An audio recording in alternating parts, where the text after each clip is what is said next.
ലേവ്യപുസ്തകം 6-ാം അധ്യായം.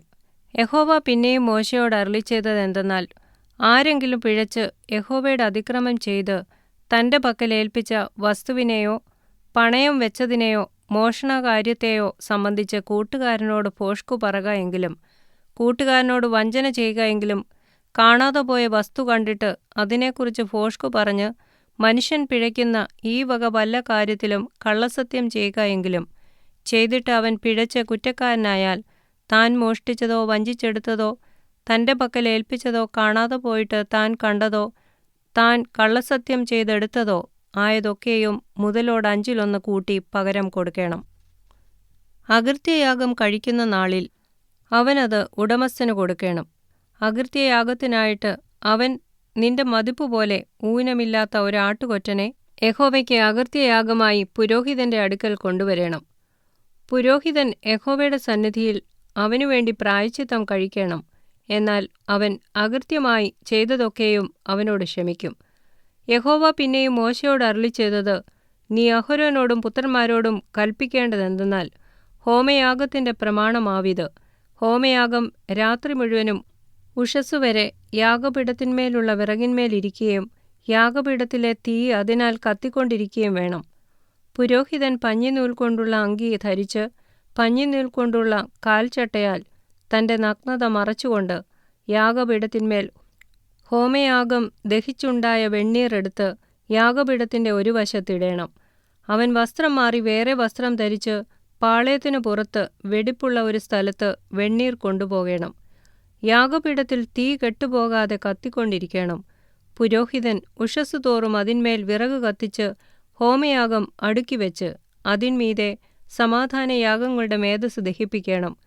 യാഗപീഠത്തിന്മേൽ തീ കെട്ടുപോകാതെ എപ്പോഴും കത്തിക്കൊണ്ടിരിക്കണം. ഭോജനയാഗത്തിന്റെ പ്രമാണമാവിത്. അഹരോന്റെ പുത്രന്മാർ യഹോവയുടെ സന്നിധിയിൽ യാഗപീഠത്തിന്റെ മുമ്പിൽ അതർപ്പിക്കണം.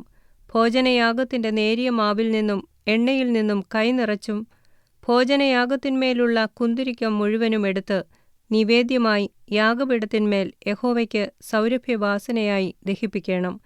അതിന്റെ ശേഷിപ്പ് അഹരോനും പുത്രന്മാരും തിന്നേണം.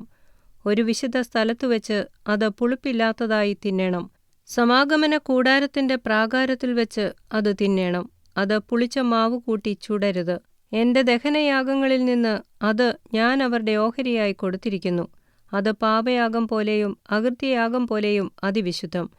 അഹരോന്റെ മക്കളിൽ ആണുങ്ങൾക്കൊക്കെയും അതു തിന്നാം. യഹോവയുടെ ദഹനയാഗങ്ങളിൽ അത് നിങ്ങൾക്ക് തലമുറ തലമുറയായി ശാശ്വത അവകാശമാകുന്നു. അതിനെ തൊടുന്നവനെല്ലാം വിശുദ്ധനായിരിക്കണം. യഹോവ പിന്നെയും മോശെയോട് അരുളിച്ചെയ്തതെന്തെന്നാൽ, അഹരോന് അഭിഷേകം കഴിയുന്ന ദിവസം അവനും പുത്രന്മാരും യഹോവയ്ക്ക് കഴിക്കേണ്ടുന്ന വഴിപാടാവിത്.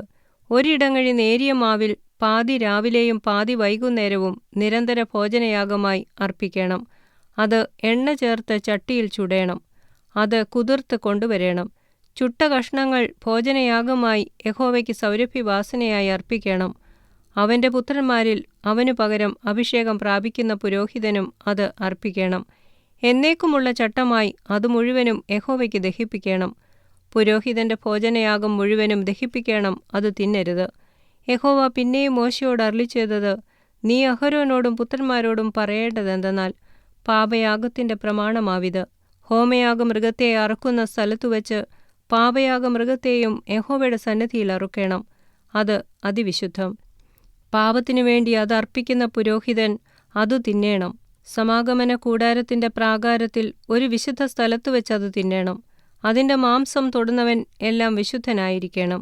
അതിന്റെ രക്തം ഒരു വസ്ത്രത്തിൽ തെറിച്ചാൽ അത് വീണത് ഒരു വിശുദ്ധ സ്ഥലത്തുവെച്ച് കഴുകണം. അത് വേവിച്ച മൺപാത്രം ഉടച്ചു കളയണം. ചെമ്പുകലത്തിൽ വേവിച്ചു എങ്കിൽ അത് തേച്ചു മഴക്കി വെള്ളം കൊണ്ട് കഴുകണം. പുരോഹിത കുലത്തിലെ ആണുങ്ങളൊക്കെയും അത് തിന്നേണം. അത് അതിവിശുദ്ധം.